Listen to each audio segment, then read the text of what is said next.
Hey guys, it's Monday, November 8th, and I'm not here. Well, I'm here, but I'm not in your space time right now.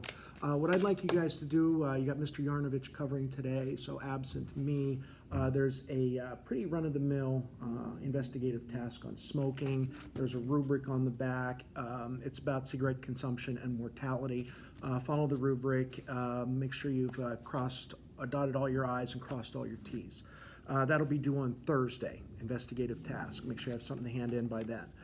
What's really of interest to me is a reading I was doing over the weekend of Wall Street Journal. I'm reading the editorial page, and there's 3 letters that are about MIT cancels what most call common sense. And I read the letters, and it made me want to read the article that inspired them. And it was from someone named Dorian Abbott. And they were apparently scheduled to do a speech, and they were canceled because of their political views, which connects back to the implicit bias survey that we took last week. Remember, the faculty all participated in this at our faculty meeting, and I had you guys give it a try at the end of last week. And speaking to bias, and bias is one of the things that is the bane of statistics. It doesn't always come in a textbook form, so what I'm looking for from you guys is, do you see bias in the authors, either the authors of these letters or the bias from the author who wrote the original piece? If there is bias, where does bias exist? Does bias exist in the world of K-12? That's our education. If it does, are we obliged to fix it, or do we pass it on to colleges and they're obliged to fix it?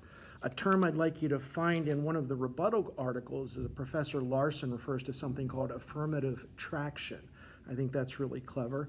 So I guess prompts what do you see bias in K-12 education? Is it our responsibility in K-12 education to fix the bias? Or what about the bias? Is it fixed enough that there doesn't or shouldn't have to be affirmative traction at the secondary level? Are we passing the buck by sending it up to colleges and letting them fix bias? Or are they blaming it down to us for not fixing it in the first place? Read the article and notice there's a sort of a reference to education as an assembly line, and you guys are basically widgets that are products of our educational machine, so to speak.